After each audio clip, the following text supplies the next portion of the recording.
Hi everyone, Mark here. We're here at Gamescom. It's been a very successful several days so far. Just wanted to pop in and show you a demo of our game. So here's John. Hi everyone, so we're going to do a quick rapid fire run through of Gilded Destiny, which I give to all the punters. Okay, so to start off with, you can play as any country on the map. It's a full globe. However, we're going to start with the Kingdom of Prussia because that's the one we've done the most work on. So, start the game. As you can see, it's a hex tile based map. Of course, the whole game itself, you can play as any country on the globe. It's all to scale, meaning that obviously Russia massive, China massive, Africa massive, Europe tiny. We zoom in over here though, and let's start with our country. So, to begin with, we can deal with politics. You have here all of your government. You can change them, you can change the leaders, you can recruit new ones. Obviously they all look the same at the moment because we're still putting in new stuff in the game. But let's just hire another one. Let's just appoint him as Minister of War. It's all good. Okay, next up, we're going to look at the laws. You can change all the laws in the game. Anything you really want to. Everything from immigration, citizenship, your army laws in terms of who serves in the military. The laws about wages, laws about state benefits, all that sort of thing. Decisions, major historical events in the game. This one isn't real, so ignore that. But it's just one we create for Gamescom. As you can see, there are conditions that are needed to activate the event itself.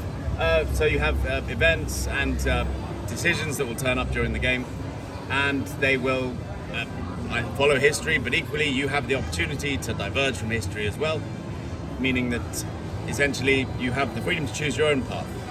Okay, cultures and religions both actually have an impact on the game because of the quality system we have, meaning that religions and cultures influence your pops in certain ways. There will be little stat boosts or modifiers for each religion and culture, placeholders here of course. And if you are the cultural hegemon, that means you can change the cultural heritage itself of your chosen people. You also have various things you can do to your citizens depending on what laws you have enabled. So let's move along. Release nations is for when you actually own other countries and can release them as a free nation. Okay, technology we're still working on, so let's not show you that. Population, UI here is going to be redesigned, but essentially your pops, they will change jobs depending on things like the availability of jobs, the level of literacy, the... Stop moving away. The level of literacy, whether their needs are being met, all of that sort of thing. Equally, each pop has its own political views, which will in turn influence whether or not they like certain reforms, and that in turn will influence your government support. As you can see here, certain political views have more or less political power, depending on the wealth of the population and the laws regarding elections. At the moment we have no elections because we're an absolute monarchy. But if we change this, that would of course in turn change the political power of different classes. At the moment, of course, conservatives, they represent a third of our population, but they're not very powerful. Okay, moving along, we have trade. Trade takes place in a closed economic system, meaning that essentially the AI can't cheat. It has to follow the same rules you do in terms of producing goods and consuming goods. You can, of course, modify the National Reserve stockpile, meaning that you can start buying goods yourself, thereby increasing the price, or release them, thereby decreasing the price, both in your own market and if you're large enough and have enough of a monopoly, potentially all over the world. You can also impose import tariffs and export tariffs to manipulate how your merchants respond to the market.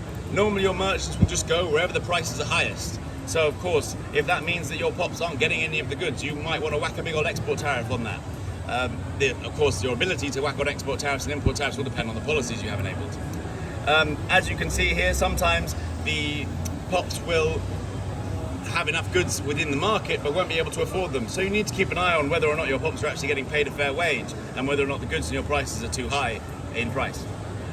Next up, finances. Again, this UI is being redone. However, essentially the sound of things in terms of modifying tax, modifying expenses, this, like I said, being redone, but you'll also be able to take out loans and indeed loan to other countries and change the interest rates. Next up, we have military. Military has some systems that you might be familiar with. For instance, you can modify the division templates of your divisions, whack in some cannons in there, all good, you can save that. Next up, with military, you also have ships. We're going to add that later. You can also mobilize your conscripts depending on the kind of military policies you have enabled. If we zoom in on the map here, you have each individual unit that you can give orders to. However, if you don't want to micromanage every single unit, you can instead give it a general order, which the AI will then enact to the best of its abilities. For instance, you could just tell it to go and attack enemies, it'll go and seek them out and find them, search and destroy. Or you can tell it just to defend the country or defend the province it's currently in. But equally, if you don't want the AI just running around with your units, you can just tell it to hold position and it will wait until you give it an order. Next, also you have the unit stats, which will show whether or not it's currently experiencing any debuffs or buffs. Also here, you will have various icons displaying what it's currently being affected by, such as the terrain, whether it's being flanked, whether it's fortified, all that sort of thing. Equally, you have supplies. You need to keep an eye on supplies. At the moment, this unit is being supplied from Posen, meaning that if it goes too far away from Posen, it might be supplied by a different city. Or in turn, if it goes too far into enemy territory, it might, supply lines might be cut. If you are marching all the way over here and the enemy captures the city you're being supplied from, in this case, let's say Breslau, and you march into Austria and an enemy troop marches back and captures Breslau, your unit supply lines will be cut and they will need to go back to a friendly city to get new supplies and establish a new supply line. At least that's as far as I'm aware of what they're doing at the moment, but that might subject to change. All of it might be subject to change, but this is what we've got right now. Next up, diplomacy. It's a fairly standard diplomatic system. We're not reinventing the wheel here. But basically, standard things you can trade, you can ask for various agreements. One thing we did get a lot of questions about is in terms of you being able to use your allies or neighbours' logistics network. Meaning that if, say, you went to war with the UK and they blockaded all your ports here, you could potentially get an agreement with Austria to use their ports. Meaning that you can get trade via the Mediterranean instead. Next up, we have logistics. You can build roads and railways on the map. Let's give an example here for Landsberg to Posen, to Breslau. Your logistics networks will not only improve your nation's infrastructure and increase the productivity of your various provinces so long as they're connected to your economic centre, which in this case is Berlin, but equally your units will be able to use these roads and railways to move faster across the map, which is very important for strategic advantages, especially if you have a massive country like Russia. Next up, we have production. Production meaning that you can change your production facilities in your buildings. Oh, that sentence didn't make sense.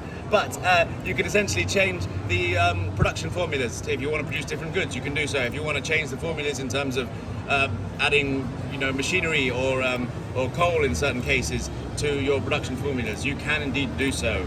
Of course, these would normally be locked. Some of these would be locked behind technology at the start of the game. We're still, like I said, inputting the technology system, so don't put too much attention to that side of things.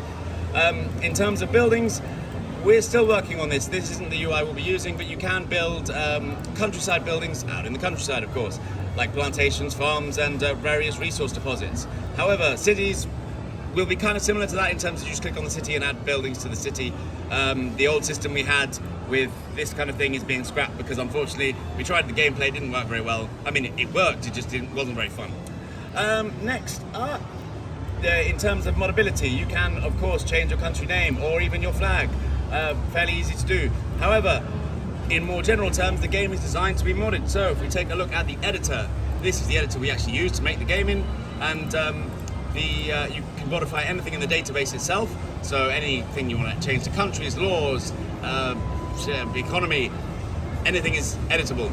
Equally, you have the behavior trees. You can modify the AI's behavior with fairly standard kind of behavior flowcharts. You can also add leaders to the game. You want to put your own face in there, it's totally possible. You can also modify events quite easily, change trigger effects, trigger conditions, all of that sort of thing. And finally, can't show on this because the computer doesn't like it, but you can essentially modify anything on the map.